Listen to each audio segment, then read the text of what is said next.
Good evening, everyone, and welcome to tonight's live All Things Sky Blue QPR review show with myself, Mark Smith. And tonight I'll be joined by guest Cameron Cairns, and also I'll be joined by a QPR fan and former Premier League referee, Mark Halsey. Before we go into the nooks and crannies of yesterday's very, very poor result for the Sky Blues, I just want to get a few housekeeping out of the way. And I just realised I didn't have the intro music or anything like that, so obviously apologies for that. So our podcast is obviously available next on Twitter and Facebook. We're sponsored by Right Steel Fabrications, partnered with the Sky Blue Tavern and Dylan's Brewery. We're part of the Sports Social Network podcast.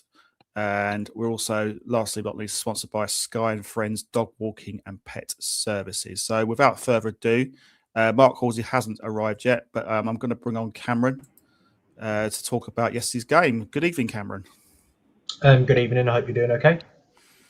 Yes, not too bad personally. Not great on the football side yesterday, so let's get into it. Disappointing result on the back of a disappointing result on Monday against Norwich. What was your take on yesterday's game? It's more of how the defeat come than the defeat itself, because in the last two games that we've lost, it's come from winning positions. In both games, we've opened the scoring and then gone on to lose both those games 2-1. For me, that is a worry, because if you are serious about automatic promotion, the moment you open the scoring, you should be staying solid. You should be minimising any opportunities that the opposition has and then punishing any mistakes that they make, which is what we haven't been doing. We'll open the scoring and then we'll remain open, and then we wonder why teams don't equalise and then possibly even get a winner. And then even more frustrating after that, we never looked like getting an equaliser against QPR whatsoever. It was so slow, it was so pedestrian, it was laboured. It's not good enough, and we've let the standards drop. And the reason why I'm frustrated is because I know that these boys are better than what they've been showing. Yeah, I mean, I just think we just don't learn our lessons. I look at that game yesterday. The first half, we were slow, we were lethargic. We had no shots on target. I think the only shots we had was a Radoni effort, I think, in the first half, fairly early on, which from a corner, which went over the bar, and Romain Esse came on, flashed one across the goal, but not on target. It was very, very poor first half. Not much action. I think QPR for me were the better side. I thought Richard Kone, who obviously scored one of their goals, was a real menace in that final third. Carl Rushworth made a superb save in that first half from that header when it just I think with a bit of a help from the bar as well, from the woodwork. So they looked the better side. They had a slight penalty shout, I think, when Smith went down, but I think the referee got that one correct, in my opinion. I thought it would have been a very soft one to be given. But obviously, second half, we get the goal through Josh Eccles, a really good cross from Radoni. I thought Eccles for me yesterday had a really good game. I thought in my opinion, man of the match. What was your thoughts on Eccles? Because he came in for Torp, obviously, was one of the changes from the Norwich game. Yeah, I agree with that. I thought it was very good. One of the few bright parts of yesterday's game. And I think as a whole, Eccles has done well this season, because there was this talk in the summer, is he going to be off? Is he completely out of favour? While he was out injured, but he's come in, he's done really well. Not only has he continued to be consistent and dependable, he's added goals to his game, because I believe that was his fourth goal of the season. So, which is his most in a singular campaign. So, I think the fact that he's adding goals to his game, it just says a lot how about he's willing to improve. He's adding more to his game. I still think we need a midfielder, but Eccles definitely hasn't let me down this season. I think his season generally has been good. He scored, I think he's got about 4 or 5 goals this season now, and his finishing is really good. I mean, that header from Radoni's cross is a very intelligent header. To get it right in that far post was class. I mean, I think that's something. I mean, but something we can't criticise about us on is the finishing. We're getting goals every game. It's just at the other end is the problem, isn't it? Yeah, I agree with that. We're scoring once or twice every game, which obviously, which is all you can ask for because if you know how to defend properly, you're going to win most games. But the Yeah, problem is, away from home, we've been conceding 2 goals a game, and it's just, yeah, it's not sustainable, nor is it acceptable. Like, if you open the scoring, the first aim should always be to set up solid, yeah, set up solid, prevent prevent obvious opportunities coming against you, and then if there's any mistakes from the oppositions, then punish it and have chances of your own. But we yeah. don't. We're still trying to be like we're still trying to be open, and then it becomes a basketball game. And while if you in basketball, if you don't put your shot away, you're almost definitely going to concede the shot that you end up facing, and you don't want to be doing that. No. I can see Mark Halsey's in the background there, itching to come on, and I'm sure he'll be excited to talk about yesterday's game. So, are you ready to come on, Mark? Give me a thumbs up if you are. I think you're still preparing. But yeah, I thought, I just think, do you think Lampard, before we go bring Mark on, let's talk about Lampard's tactics for me. It just feels like to me, we're making the same mistakes week in, week out. We're too predictable. We don't have a plan B. We're always, the tactic for me is we use the wide men, our wing back, our right back, left back, Milan and Jada Silva They do play well in tandem with, if it's Mason Clark or Sakamoto or Esse, whoever's playing that right. There's good sort of communications there, but I think we do look vulnerable in that counter attack. And that's the thing that we just seem to struggle. I look at games like the Birmingham game, the Leicester game, the Norwich game. So many goals are getting conceded, particularly on our left hand side. I mean, what do they work on at Brighton? That's my sort of moan. Really, is it's just that the players don't seem to learn. And yes, we're top of the league, and that's great, but for how long for is the question. Yeah, precisely. I'm not going to be all doom and gloom because it's a long season. There's twists and turns. We might win our next game and then go on a run. However, in present moment, something's not right. Obviously, I don't know. I'm not at right, and so sadly, I don't have the answers or the solutions. But I know that on the pitch, the average position, especially how like the Norwich game, especially how there was like so many people forward, but it was only really Grimes, Thomas, and Kitching who were back. In as much as you can hold players accountable, and rightfully so if they make a bad mistake, you also feel sorry for them because they're not getting the support that they need. Yeah, and I think that comes down to tactics. Maybe have another player back if you want to give more people license to go forward in advanced positions. You need an extra body back at least because the gap is just not good enough. You need an extra person back, or you need the fullbacks being further forward, so then that way everyone's just closer together because those gaps, it leaves you very vulnerable. Yeah, exactly. Right, I'm going to bring on my guest for tonight, Mr. Mark Halsey, QPR fan. Mark, good to have you on again. How are you doing? Yeah, good evening. Good yours. Yeah, here we go. On you yesterday. Yeah. Well, we won all together, on aggregate. So we only scored 7 goals past you in the previous game. So yeah, you did. We were rubbish that day. Yeah, but not so rubbish yesterday. Important win for QPR, obviously, bearing in mind that you can see 2 late goals against Wrexham the week before. I was going down to 10 men. That didn't help, and we were. Yeah. Should never have lost that game, but we did. Yeah.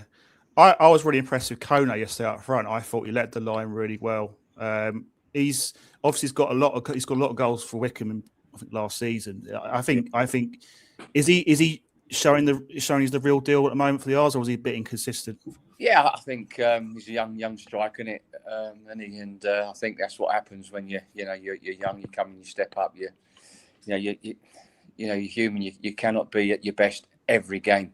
But yesterday he's everything that we wanted to see, or what we wanted from him. So yeah, I thought he was excellent up front yesterday. He was everywhere, led the line well. His vision, his passing, his movement. I mean, especially for the goal as well. The equalising goal, which was a fabulous goal.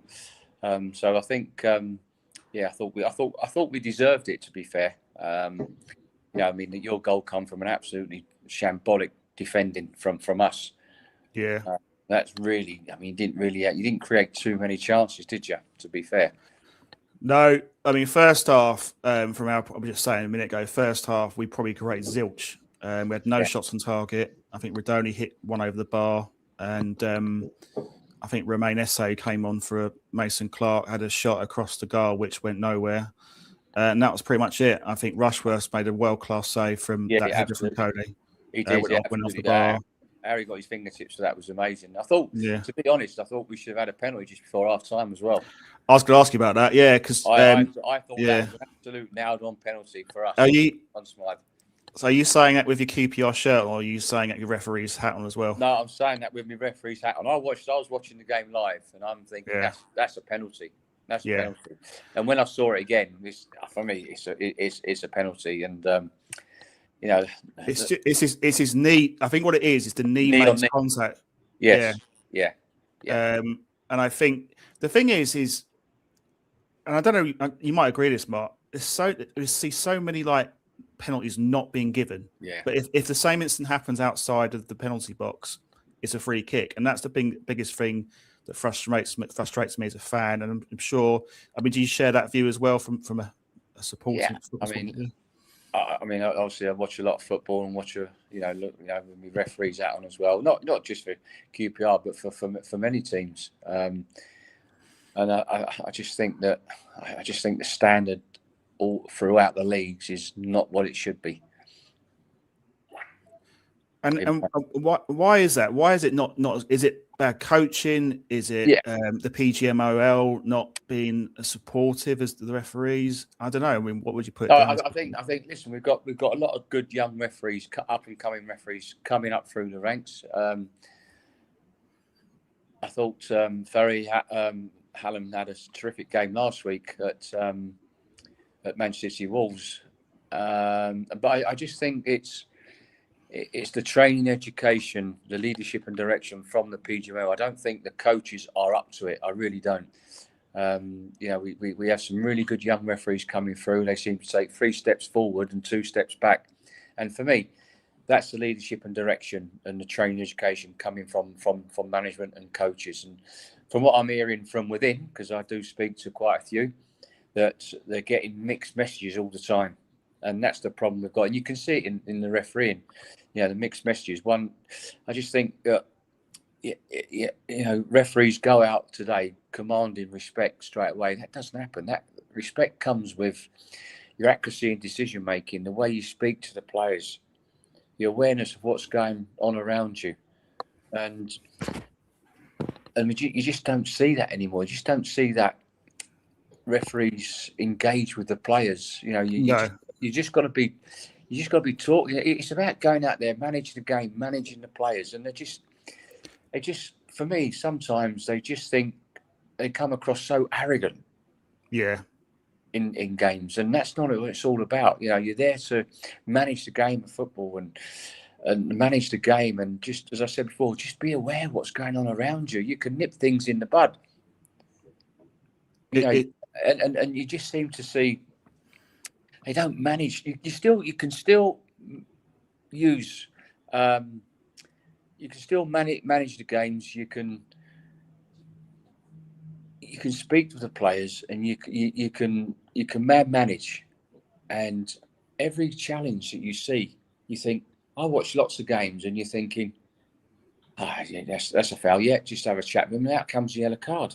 Yeah. And every foul doesn't mean to say you have to issue a yellow card. I mean, I think I watched, for example, the Portsmouth Southampton game, I think last Sunday, and referee was very lenient, but I guess it's because it's a derby, and I think he might have factored that into the equation. And I don't mind referees doing it. I think if it's a yellow card, if it's a tackle behind, it's reckless, it's bread and butter, it's a yellow card. I just think sometimes, and you're right, I think it's just there's lack of personality. So I remember back in the day, you can still like David Ellery. You can still referee with common sense. You can still referee with common sense.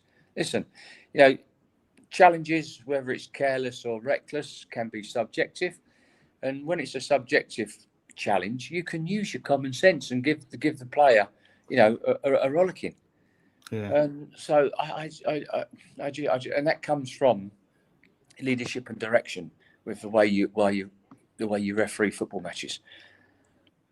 Going back to that game yesterday with that non-penalty decision, it looked to me like Josh Smith had a pretty good view of that incident. You can't say he was unsighted.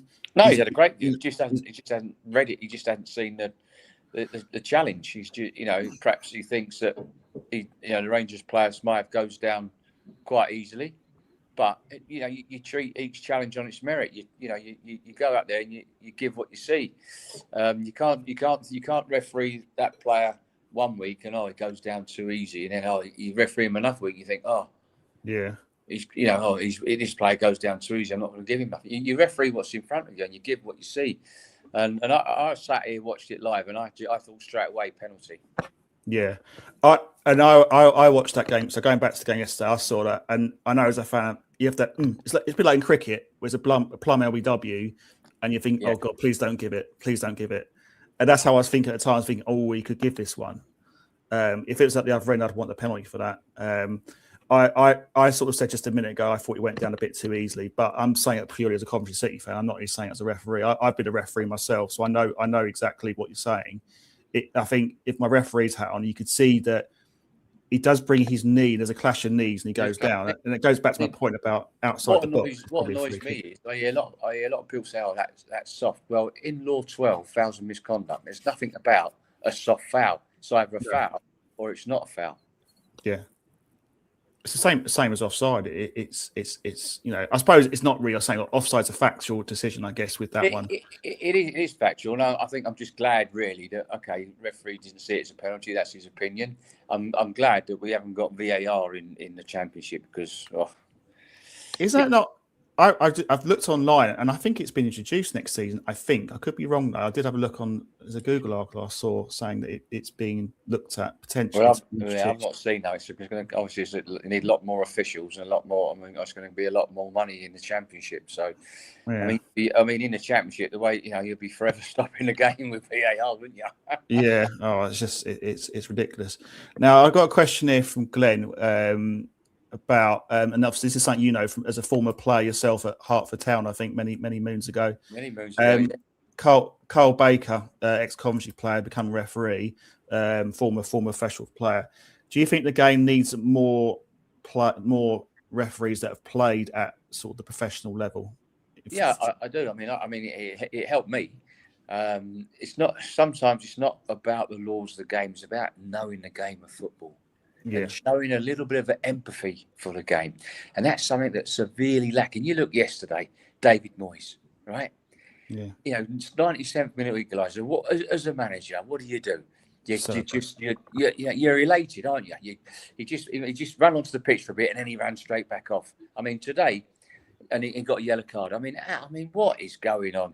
I see week in, week out in the Champions League where a team has scored a goal and all the subs, everybody goes running on the pitch, go running down the bottom. They jump on the goal scorer. Do you see a yellow card? No, come on, let's have a little bit of empathy. Today, Manchester United, Fulham. United get a late goal. All the players, all the subs are on the pitch, jumping on the goal scorer. Do we see a yellow card? No. But David Moyes, yesterday, gets a yellow card. I mean, absolutely ludicrous. Absolutely ludicrous. Game's gone, hasn't it? Really, the game. I mean, it's all about entertainment. It's just.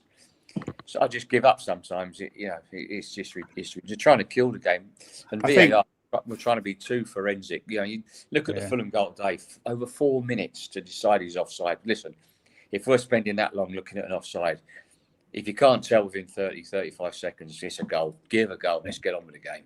Yeah. Cameron, what's your view on VAR? If we get to the Premier League, are you looking forward to potentially us with the advent of VAR if we are successful this season?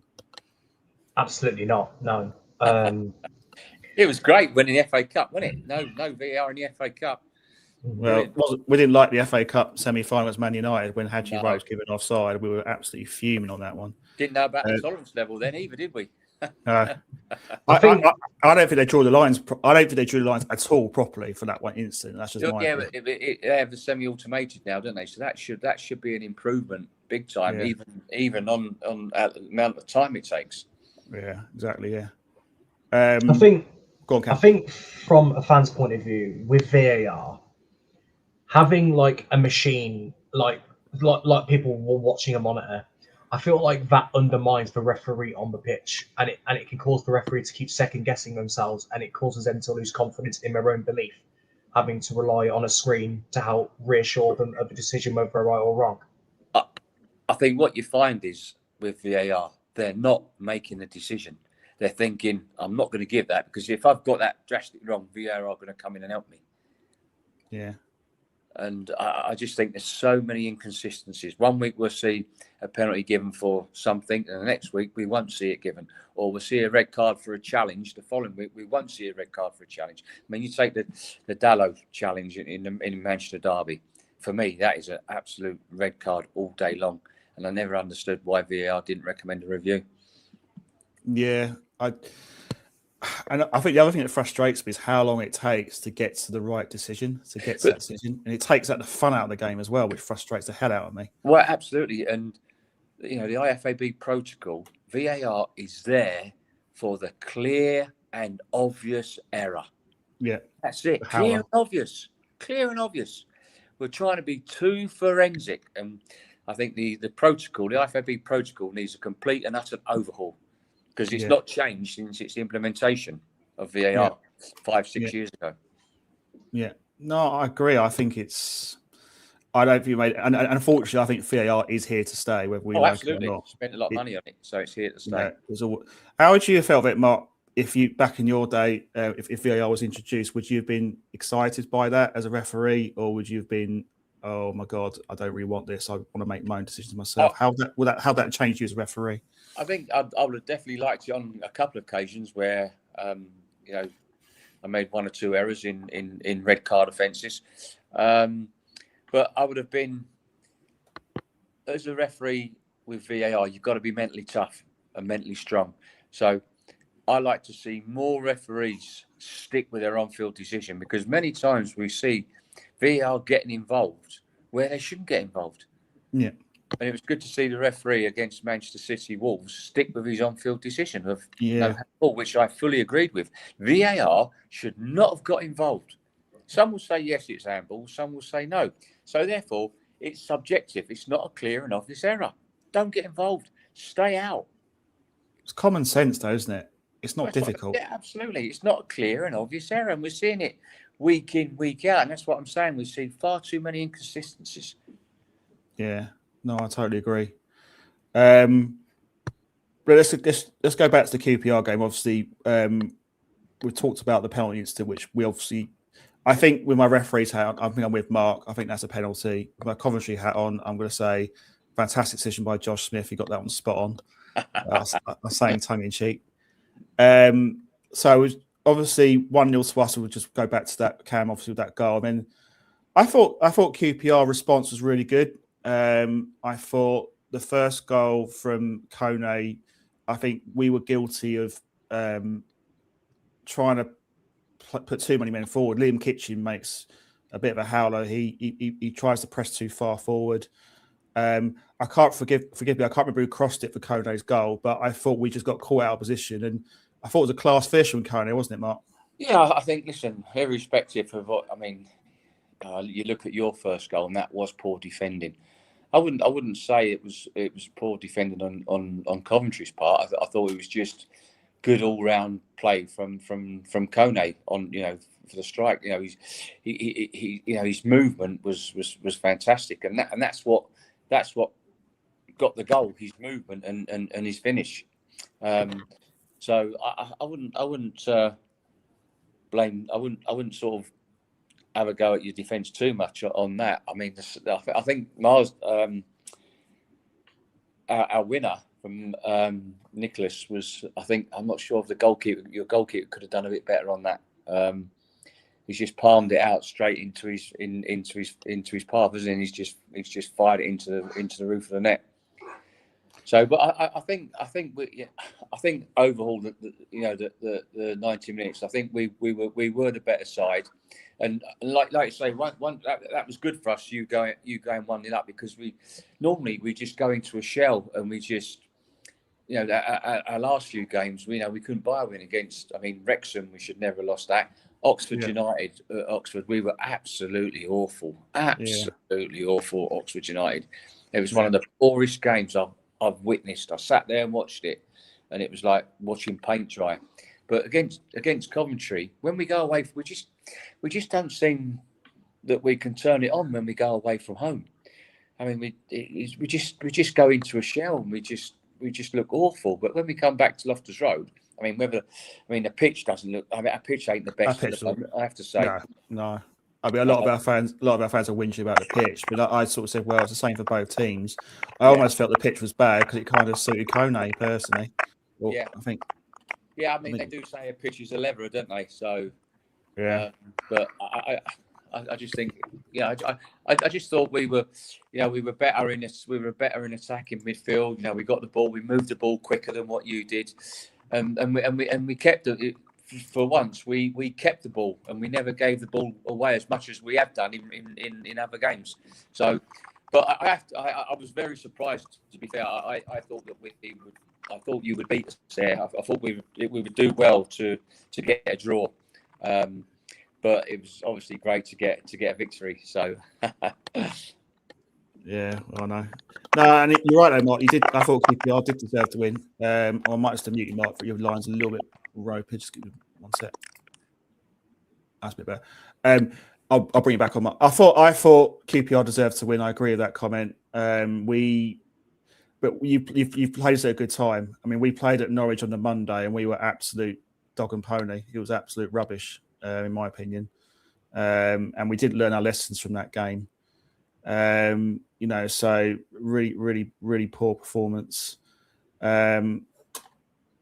Cam, how do you feel sort of looking forward now?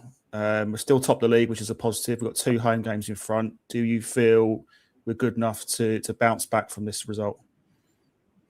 Yes, I think we are good enough, especially at home, because the home form has continued to be good. So I'm not really worried about the home games. I'm confident we get a win against Oxford. Middlesbrough is actually on my birthday, so just by default, I think we're going to win because I believe in birthday wins. But away from home, that's what needs addressing, because if you're a side chasing for the playoffs, okay, you can maybe get away with being good at home and somewhat mediocre on the road. But if you want automatic promotion, you need to be good on the road as well. Yeah. Question for you, Cam, from Jaspreet Kaur. Do you think we will beat Oxford and Middlesbrough next 2 games at home? I'm going to put my optimistic cap on and say yes. Both difficult games. Oxford fighting for their lives, trying to stay in the division. They're going to scrap and claw for every point that they can get. However, Middlesbrough, that could be a massive game, especially if we're going into that game level on points, or maybe a point or 2 ahead or a point or 2 behind. That is going to be a massive, massive game of football, and a lot can happen.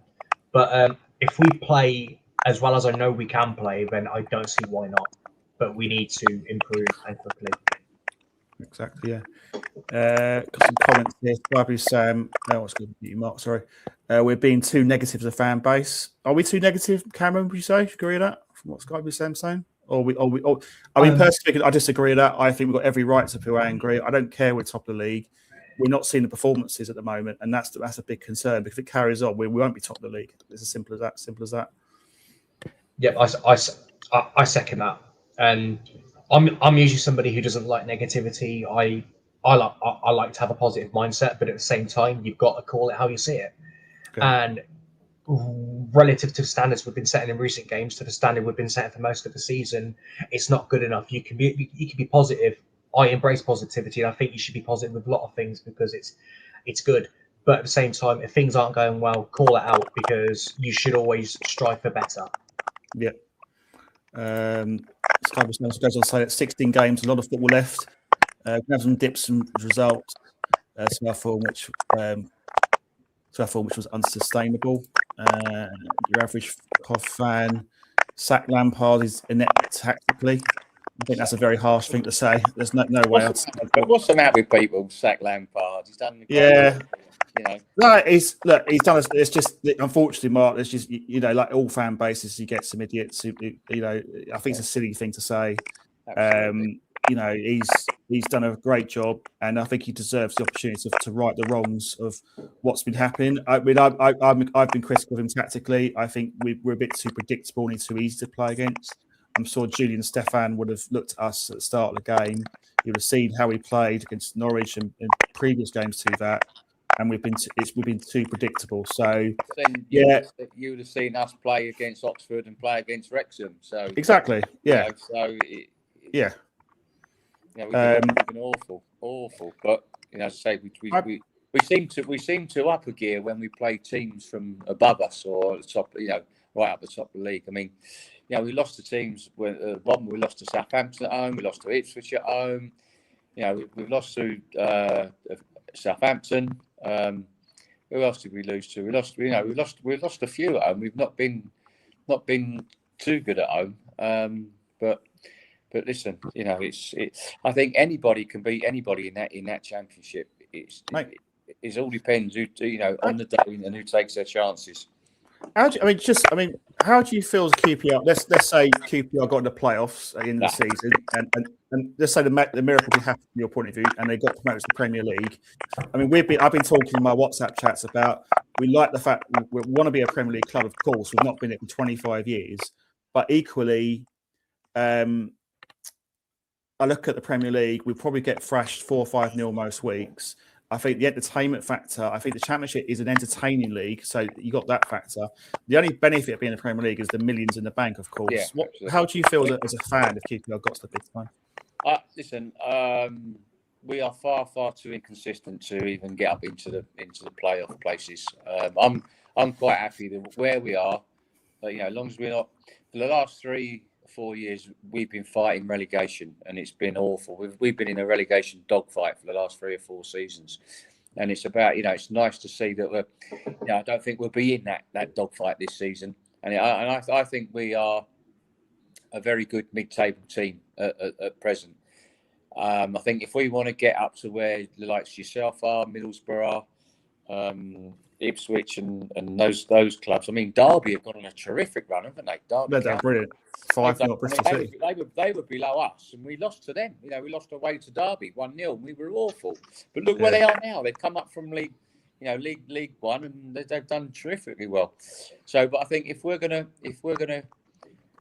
climb into that top 2, we've got to spend a lot of money, and it's money that we just haven't got at the moment. And also, you're about 7 players, aren't we, from yesterday's game? So that gives you a lot of encouragement that you can actually do quite well. You could get in a run. You've got Charlton next game. Charlton Friday night, but hopefully we can turn it on. If we can play like we did against Coventry yesterday, then we've got a great chance. But we just seem to freeze when we go away from home for some reason. Yeah. Is it confidence? I don't know. It's difficult to put your finger on it, isn't it? Again, we've had this problem recently. I think it's formation. I think sometimes it's the team selection. We seem to play different formations and team selections when we go away from home. But I mean, like yesterday, we played a 4-2-3-1, and it worked terrifically well. But if you're constantly changing your formation, sometimes players get a little bit lost, don't they? Yeah. I think it's just, I don't know. I think it's confidence, really. But yeah, disappointing. Right, I'll get some more comments here from our audience. Assassins Unite 3434. Why are we not getting penalties? I'm just going to mute you, Mark. Your line's a bit bad. Why are we not getting penalties? Most shots and touches in the opposition box. I think that's a common complaint. Right, let's have a look. Glenn, positive note. Well done to the under-21s for a 2-0 win at Cardiff. More and it's Tristan Battenley impressive. That's good to know. Cameron, let's talk to your loan watch. Yeah, I'll do loan watch now. So to begin, Josh Talawaju has signed for Stratford Town on a 1-month loan. He made his debut in a 1-0 away defeat to Worcester City, playing the final 36 minutes of the game. On the topic of Isaac Moore, he has been recalled from Forest Green. Isaac Moore got 3 goals and 3 assists in 27 appearances. It'll be interesting to see if he goes out on loan before deadline day. There was no game for Callum Perry this weekend as Rochdale didn't play due to FA Trophy action and they're already eliminated. However, in midweek, he completed full 90 minutes in another impressive display as Rochdale beat Southend 2-1. Brad Collins completed 90 minutes both midweek and this weekend as Burton Albion lost 2-1 to Bolton, where Collins made an error, which led to the Bolton winner. But at the weekend, he had a more composed display as Burton drew 2-2 with league leaders Cardiff. Raphael came on in 86 minutes substitute, but Wigan lost 1-0 to Lincoln. Cairns completed 60 minutes for Cheshire United as they beat Chippenham 4-1 in the National League South. David Mantle played the full 90 for Maidenhead United, but they lost 3-0 to Epsom United National League South. Greg Sanderford played the full 90 for Bedford Town, but they lost 2-1 to Macclesfield in the National League North. Norman Bissett played 65 minutes for Kaiserslautern, but they lost 3-1 to Alversburg in the second Bundesliga. And finally, Kai Andrews has signed for Hibernian on a loan until the end of the season. And today he made his debut in the 10th minute, replacing an injured Miguel Chaiwa. But he had a very impressive debut after being thrown into the deep end against an informed Rangers side. Showed flashes of how good he is. He played a bit as a 10, played as a bit of an 8. There was moments where he created chances. He had a shot himself and he was just spraying switch balls everywhere. And he looked very impressive. And it was a good point for Hibs in a week where they'd sold their star striker Kieran Barry to Hellas Verona for $6 million. And I will have Kai Andrews as my lone watch star of the week because I think it's very well deserved against an informed Rangers side. Yeah, that's good to know. That's encouraging to hear as well. So that's good. Thanks, Cameron, for that. Let's look at the transfer market. Mark, is it likely QPR going to sign anyone in the next couple of days, or is it pretty much no chance of that happening?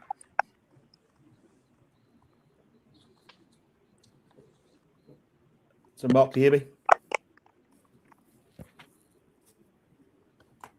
Oh, can you hear me, Mark? Yeah, can hear you. Yeah, I was going to ask about transfer deadline day. What do you think QPR will sign anyone between now and the end of the transfer deadline? Well, no, I think obviously we've signed Edwards from Southampton. It'd be nice if we could get hold of Raheem Sterling. That'd be nice. Oh, of course, yeah. He wants to stay in London, but obviously there must be one or two other clubs, big clubs than us, that are after him. So I don't really see us doing much more in the transfer market than tomorrow. To be fair. Yeah. From a COV perspective, Cameron, obviously Frank the Tank, as he's been known on social media, could be on his way from Brentford. What's your view on him? Yeah, he's got a very handy CV. He joined Brentford when they were promoted to Premier League from FC Midtjylland. He played quite regularly for several years. Last season, he had a loan spell with Augsburg in the Bundesliga. He's come back to Brentford, but he's not really been afforded the game time that he would want. But he was recently with Nigeria in the Africa Cup of Nations, had a very impressive tournament as they reached the semi-final. He is someone who I think could be very, very good at championship level. I understand it's a loan with an obligation to buy if promoted. So if we could bring him in, I'd be really happy because I think the position we've needed to strengthen most is the midfield. If we can bring in maybe one more as well, I'd be happy. I did it left back or centre half, but if we can get that centre midfielder in, I'll be a lot happier because I just think having that extra defensive midfielder might actually make us more solid defensively. Do you see us changing the shape of the team if we do sign Frank? I mean, on your deck, I can't remember his surname, so I was calling him Frank for the purpose of the question. Onyeka, yeah. How do we set up if you're Frank Lampard? Have you got him, potentially signing for us? I think you have to change because I don't think Grimes is someone you really drop. He just skip through your main midfielder. Onyeka's coming in. He's this high caliber talent. Grimes can control the possession. Onyeka can be someone for the engine room. But at the end of the day, I think we need a double pivot, and that way the two centre halves have got more protection.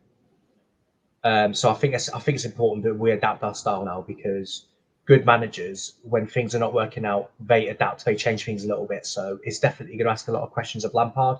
So far, he's answered every question as best as he can. He's done a really good job. But this recent question needs answering. And I think having the double pivot and bringing in someone like Onyeka hopefully that is the right answer to the current question being asked. Yeah, fair enough. Question here from Gusto Audio 8711 for you, Cameron. Do you think Latty and Wolfie will start for the Oxford game? Bearing in mind that Kitchen's been guilty of probably been at fault, and Thomas to an extent as well for some of the goals conceded. He feels that they did all right when France came to Southampton. When even with 10 men, we got away with a draw. Thompson Kitchen deserves to be dropped after the last couple of games. Is that a view you share? I don't think it will happen, but at the same time, if it happened, I'd understand, because you can't keep picking people when they're not performing to the level. But I think if there is going to be a change in the centre halves, I think it will just be one of the other two dropping out, with maybe Latibodier coming in. But I can't see it. Whether that's the right decision or not, I don't know. I think recent form suggests it wouldn't be, but at the same time, I can't see many changes being made. Maybe the one change where Latibodier comes in for maybe Kitchen.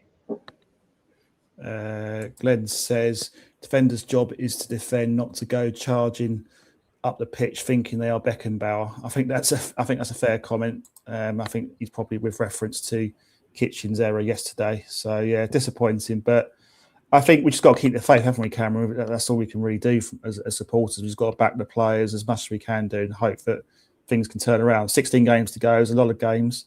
And even for Mark's QPR, they could still potentially get in the playoffs, which I know he's poo-pooed that idea. But it's still a long way to go this season, isn't there? There's still reasons to be optimistic. Yeah, absolutely. It's a long way to go. There's a lot of football to be played. I think anybody could genuinely finish strongly, but the league is so competitive this year. There's been this debate, it's a poor championship, but I don't really think that's the case. I think it's just a case that the relegated sides haven't had it easy this year, which is a welcome addition to the championship, and other championship sides who have recruited well, they've built good squads, they've stepped up to the plate. Like, I look at Oxford, for example, I think many of the relegation zone they could go down. I don't think Oxford have got a terrible team. I just think there's just 21, 22 better sides, because the championship is so open and competitive, and on their day, anybody could genuinely beat anybody. Yeah, no, fair enough. Bring Mark back in. Mark, I just wanted to ask you, how are you feeling general health-wise? So obviously well documented with your cancer and that. How are you feeling at the moment? Are you feeling good health? All good.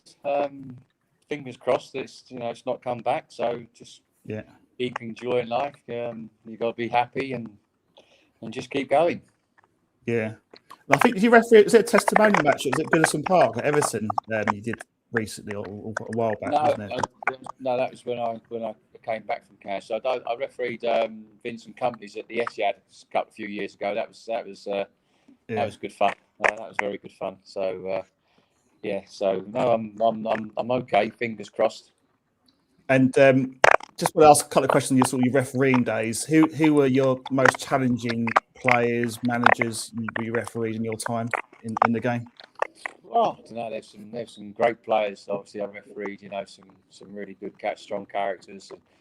Paul Scholes, Roy Keane, Patrick Vieira, Alan Shearer. Stephen Gerrard. I mean, all great players. But there was one that really got up on my nerves, and get off the pitch got on really well, because I've worked with him out in Doha for BN Sports. But Craig Bellamy, never stop moaning in your ear all the time. Did you referee? We used to say a few choice words to each other. Yeah. Did you referee him when he played for Coventry out of interest? I think he played for us for a few years. Yeah, but I remember when he first come on the scene, I refereed him at Norwich City. And then I'm not sure. I can't remember where he went after Norwich. But obviously, I refereed him there. Played for him when he was at Man City, Newcastle, West Ham, Liverpool, Cardiff. So followed him all round. So, but he was the one that was always in your ear, gave you the most stick. Yeah, but listen. They give it out, you take it, and you give it back, and that's part of working on the shop floor. It's that field of play is the shop floor, and I thoroughly enjoyed all my time. Yeah, listen, I made mistakes, but one thing is that I had the respect of the players and the managers. Of course, I made mistakes. I'm human, But I have to say I thoroughly enjoyed my time. I mean, if you remember, my first Premier League game was at Selhurst Park, Wimbledon versus Coventry, 1-1. What year was that? Was that about I'm going to say 94? 99, 2000. 99, 2000. Okay, yeah. I think it was it the first. I think it's the first game of the season, wasn't it? Was it the first game of the season, or it might be the second? I'm not sure. But yeah, that's my first Premier League game. Yeah. And I mean, going back there, how did it feel getting to the top? Was you really nervous ahead of that sort of game, or I mean, it's obviously not a high profile game really, when you compare it to the other games. But how did you feel going to that game? Yeah, of course you're nervous. I mean, I was nervous before every game. If you didn't have a few nerves, then you weren't normal, was you? But I always had to go out nervous until I blew that whistle, and then the game was on. That's when you've got to be fully focused, and you can't switch off, because if you're not focused and you switch off, that's when you tend to make your errors. Yeah, and I guess I mean, I know you've been quite critical of Howard Webb and Mike Riley before that. What was Keith Hackett like to work for in those days? Keith was a superb boss. I mean, listen, I mean, me and Howard go back a long way. Good friends. We've done a lot of games together, done a lot of things together. I just don't think he's. When he took over the PGMOL, I thought, oh, excellent. Once we got rid of Mike Riley, because he was a disaster, absolute disaster for the PGMOL. And I thought that Howard would do a really, really good job. But something's not quite right. Something's missing. Whether he's got a lot on his plate or whether his hands are tied at the moment, there's things that are just not right at the PGMOL. But I mean, Keith said it all out. Said it out all in stone. I mean, for professional refereeing. And to be fair to Keith, he was a superb boss. Would let you go out and referee. Listen, I thought Keith was excellent. Mike Riley was a disaster, and I'd like to keep giving Howard a chance, but I just think he's not removed the dead wood that he could have removed within. Not referees. I mean, within the employees, i.e. the coaching staff, that are about. A lot of them just not up to the task, and I think Howard needs to get a backbone and sort out the deadwood. Yeah, I mean, I think the line just got a bit down. I think. If you was in charge, Mark, of PGMOL right now today, what would you change, and what would you do differently to say what Howard Webb or Mike Riley has done?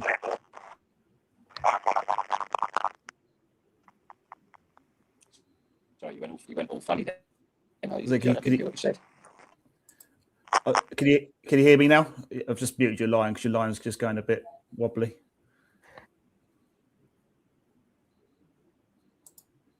Can you hear me now?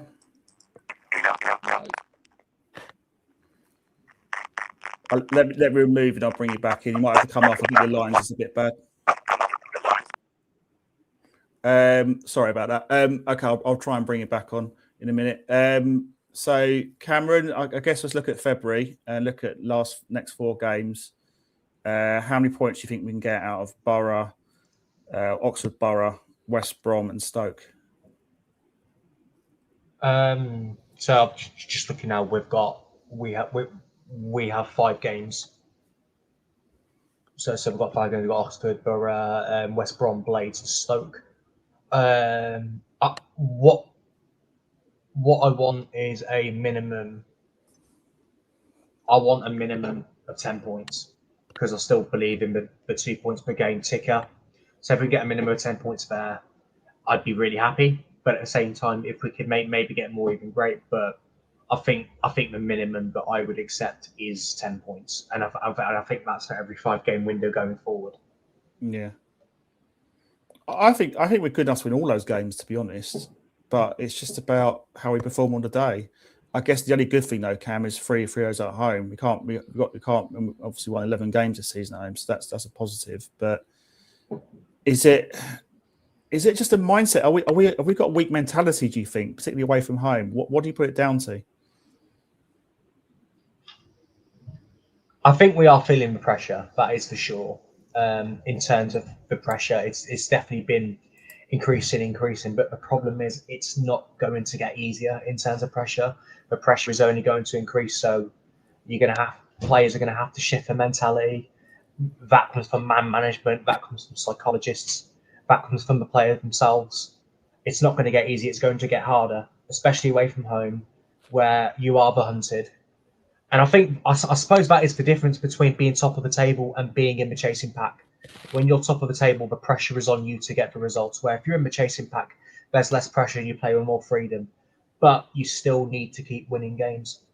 Okay, at home, I'm not worried. We're still winning at home. But away from home, the form has dipped so violently. And it's got to change. For a team that's top of the table, no away winning in over 2 months, it's not good enough. No, it's not. I mean, I just think it's almost like, it reminds me a bit of like the Robbins era, a bit towards the end of his era, where we just look just boring. It's just predictable. It's just not. I don't know. We've got, for me, a top heavy squad, but too many wingers. I mean, that was my other point. Really, was why did we sign that winger for £4 million? That just didn't make sense to me.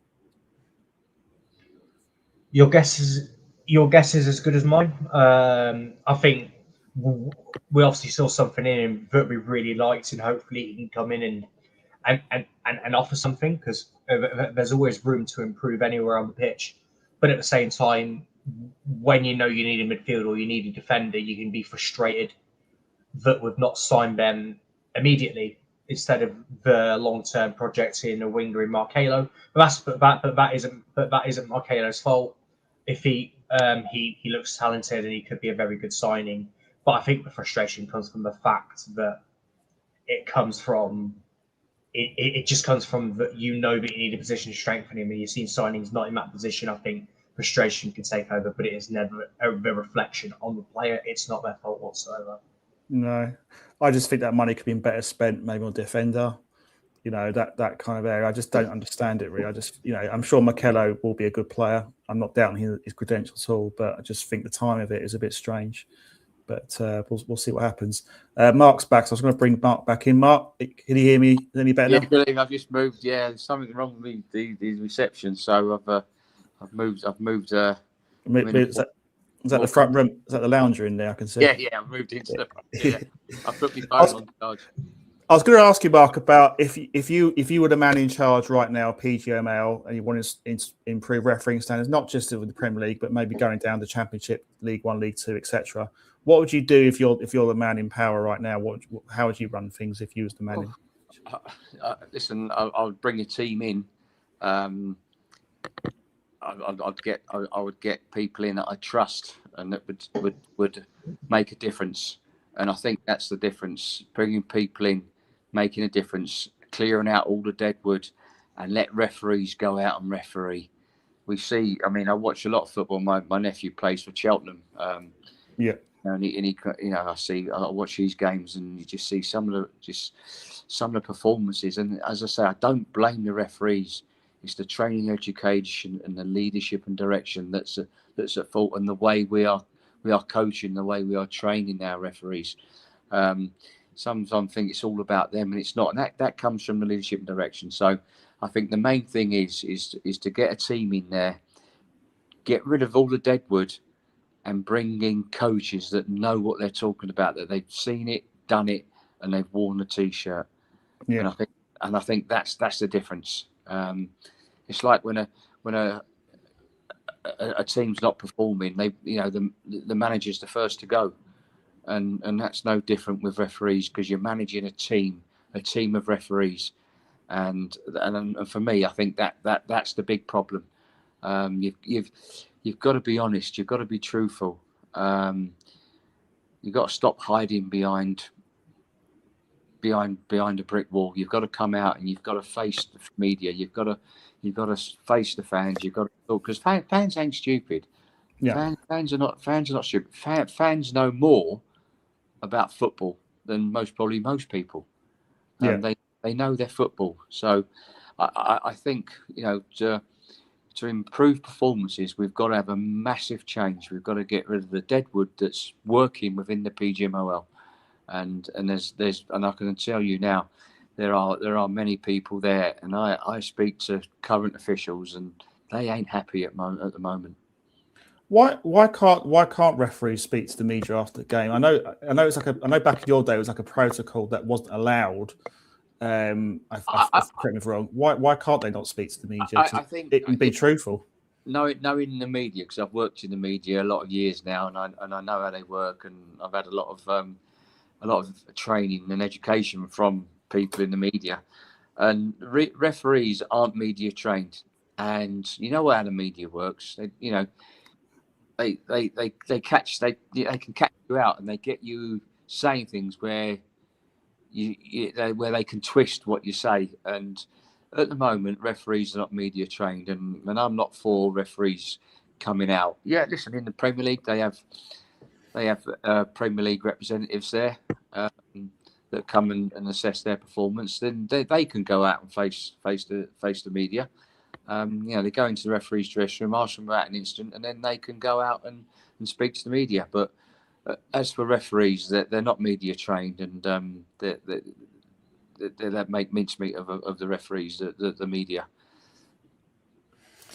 Yeah, I think sometimes what fans want maybe is just a bit of honesty. If a referee's made an F up, which I won't say out loud, but they should come out and say I've made a mistake, and I think people respect them more for that. Obviously, they're not allowed to do that at the moment, and obviously you get certain referees and make one mistake one week, then they're coming out again the following week, then coming out again the following week. So I just think it's not the right time at the present, because they've not had that media training. You need to come out and speak to the media. You need to have the training, and at the moment the referees have not had that media training.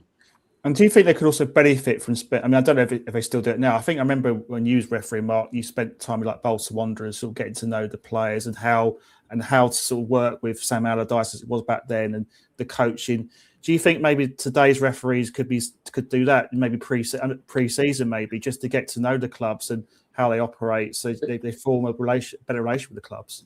I think it's a great training education. If you live in that city or you live in that town, where you won't referee that club where you live, because obviously you live in that town. I lived in Bolton. I spoke with Sam, could I come in and train? And I tell you what, it was a massive learning curve for me. Just to train with the players and referee the training games, and the 8-a-sides or the 11-a-sides or the 5v5s, and the players are exactly the same in training as what they are out on the pitch. Yeah. And I used to dread every Monday morning, because I used to go in training at Bolton Wanderers. I used to walk through the doors, and Big Sam would be waiting there, say, "How's he get in here?" Yeah. Talk about the referee's decisions over the weekend. And sometimes I agree. Sometimes we agree to disagree. Sometimes I agreed with, his the way he saw things when they were against Bolton. So, but other times I said, yeah, listen, the referee's absolutely spot on it. This is why, that's why, and then as I say, sometimes we agreed to disagree. Sometimes I agreed with his the way he saw things. Yeah, but could you? I suppose it kind of, you could help to explain it from a referee's perspective why the referee may have given that decision, and then maybe he could, understand it more. I don't know. I suppose you can always generally you do agree to disagree, but I guess it does form a better relationship. It does, and obviously a lot of times you've got to look at law. I watch a lot of some. I've stopped watching it now, but you watch the Ref Watch on a Monday morning, and I sit there, I just cringe, because they don't explain law. You got to inform people, and if you inform people and explain the law, or when you're looking at people, a lot of people say, oh, he was the last man. Well, last man's got nothing to do with whether a player receives a red card. Did that defender deny a goal or an obvious goal scoring opportunity? And you have the criteria in law to decide that. Forget about it was the last man. It's not about the last man. And so it annoys me so many times when you look at that, or people talk about it. It could be the last man, but he gets fouled just past the halfway line because they might be pushing up, playing the offside. That's right. When you're looking at that, when you're looking at, a lot of people say, "Oh, he was the last man." It's did that challenge or did that defender deny a goal or an obvious goal scoring opportunity? Now the criteria is the distance from the goal to the offence, the direction of the ball or direction of play, the likelihood of keeping or gaining control of the ball, and the location and number of defenders. Yeah. So that's the criteria of Law 12 denying a goal or an obvious goal scoring opportunity. Nothing to do with last man. And I hear it so many times, and nobody quotes the criteria on that situation. It's obviously like when I watch Sky Sports, for example, you have Mike Dean on, who's like the referee's pundit.